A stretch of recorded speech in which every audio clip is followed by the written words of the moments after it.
This episode is brought to you by Jarrow Formulas. Say probiotics, and you think of gut health, right? But did you know our vaginas could benefit from probiotics too? Jarrow Formulas Femdophilus has 2 strains native to a woman's body, 1 billion CFUs, and is clinically studied to help balance yeast. So if your vagina is feeling a bit out of whack, try Femdophilus. Shop Jarrow Formulas, Jarrow Women's Probiotic at Amazon. These statements have not been evaluated by the Food and Drug Administration. This product is not intended to diagnose, treat, cure, or prevent any disease.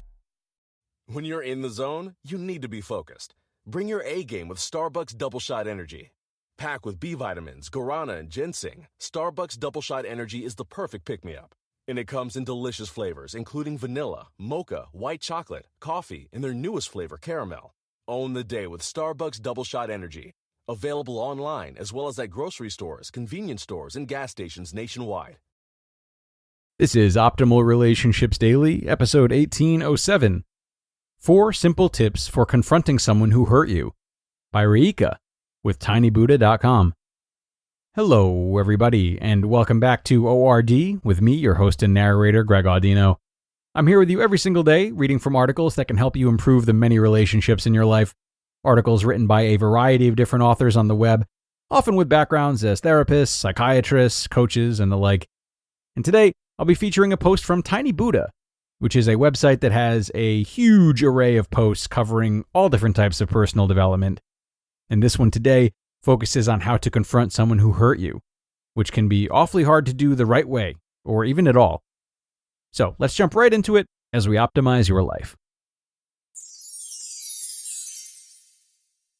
4 Simple Tips for Confronting Someone Who Hurt You, by Raeeka, with tinybuddha.com.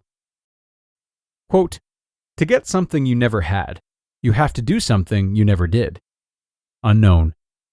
For many years, I maintained a relationship that I was not happy with. I'm sure a lot of people have been there, or are there right now. I didn't feel there was equality in the relationship. I always seemed to be the one giving, yet I consistently felt I was getting nothing out of it. A close friend of mine asked me why I tolerated the behavior of the person in question. As usual, a few excuses passed through my mind. The other person was going through a rough time. I felt I should be there for them. They probably wouldn't respond to how I was feeling anyway, so I should strive to be the better person. I let these excuses wear on for over a decade, until one day I realized that I needed to make a change. There was no point in silently wishing this person would be better, or hoping they would eventually acknowledge that I deserved the same respect and support that I gave them. After more than 10 years without change, I wondered what on earth I was expecting. Did I think this person would suddenly have an epiphany, maybe another 10 years later? Gently, slowly, I started to realize that I had to do something that I had never done. I decided to confront them about it, without aggression or anger. The next time they treated me in a way that I thought was unacceptable, I would say something. I would let them know that they were being unfair or unkind. I wouldn't try to sugarcoat it. I would just be honest about how I felt. The moment came, and I said what I needed to say. I was willing to accept that they may never agree with me or apologize, but I had to be true to myself. I had to say something with no expectations, just a commitment to stand up for myself when it was necessary. Quote, "Integrity is telling myself the truth, and honesty is telling the truth to other people," by Spencer Johnson. To my great surprise, I received an apology. I would have been okay without it, having come to the conclusion that purely standing up for my beliefs was enough for me. But the heartfelt apology made me realize how unnecessarily I had sacrificed myself and my needs. Since then, the relationship with this person has greatly improved. I'm not suggesting that we go around telling everybody exactly what we think of them all the time, nor am I advocating generating negativity in your relationships over minor events. What I am saying is that if you genuinely feel wronged by somebody else, you are the person responsible for making them aware. It helps us all when we're willing to teach each other to be better and not shy away from it because it's painful or embarrassing. The next time you feel you've been unfairly treated by another, take these steps to address it. Number 1, think on it. Before you confront this person, think about the situation. Have you truly been treated badly? Is there anything else that may be contributing to your emotions? Bounce the situation off a trusted friend, with no agenda other than to explore it. take some time to understand your feelings. If you still feel the same, you're probably onto something. Number 2, consider the triggers. If you decide that you are being wronged and you wish to speak up, think about the situations and encounters with this person that tend to upset you. What usually triggers you? How do you feel when they upset you? Do you get a sensation of feeling hot or tight in the chest? It's important to explore this because when you confront them, you need to be prepared to do so calmly and rationally. If you choose to speak up when you're feeling emotional, you may undermine your point. Be aware of the triggers within yourself so that you can feel them without letting them control you. The calmer you are, the less likely you are to appear irrational or melodramatic. Number 3, set reasonable expectations. Before you approach the individual, be prepared for the possibility that you will say your piece and they will disagree with you. If you go into this with an expectation of an apology or acknowledgement of being in the wrong, you may feel like speaking your mind didn't work. Remember, you are standing up for yourself to be true to yourself. That's the important part, which means you need to be open to the potential consequences, and you need to know how you will respond if this doesn't pan out as you'd hoped. Be prepared also for new information that may make you reconsider your position. Enter the situation with an open heart, a desire to communicate clearly, and a willingness to find a resolution if possible. And number 4, choose your words carefully. Know what you are going to say in advance. Be honest and straightforward. There's no need to drag up previous incidents. They're not relevant here. Focus on precisely what has happened that has upset you and explain your reasoning. Listen to their response. If they're willing to engage you on it, be open to this. Perhaps there's something for you to learn.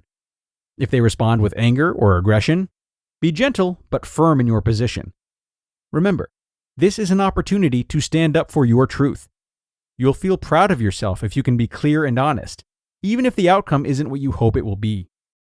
Relationships can be difficult.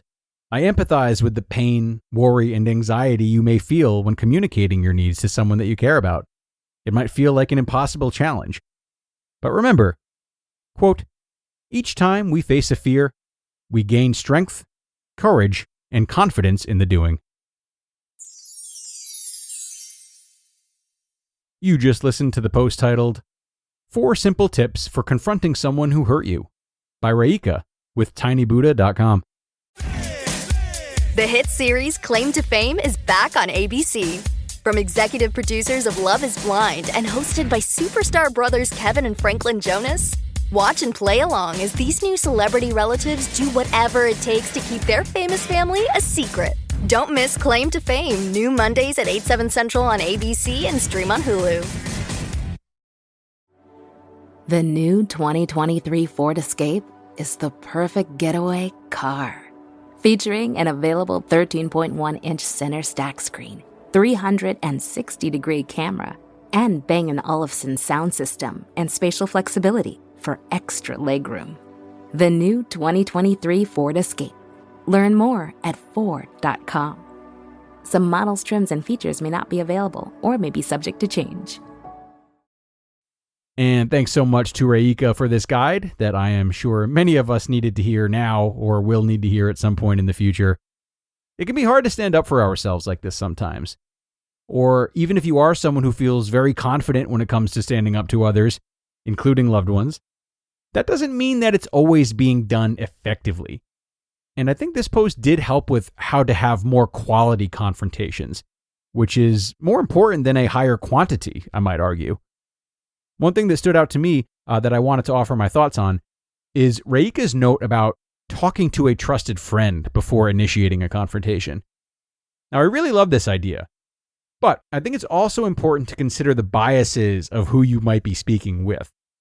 Perhaps this is someone who is relentlessly protective of you, or might view relationships exactly the same way that you do, or may tolerate less than they deserve in their own relationship. Just note that these biases are bound to present themselves in the feedback that you receive. So if leaning on someone for support and/or feedback is important to you and feels like it would be helpful, just consider their background first, and maybe even consider going to several people who might all approach the situation in different ways. That's going to bring us to the end, though, for today, everyone. Thank you once again to Raeeka, and thanks so much to all of you, of course, for being here. I hope you enjoyed this post as much as I did. Be sure to share it with someone who you think could use it, and I will hope to talk to you again tomorrow, where your optimal life awaits.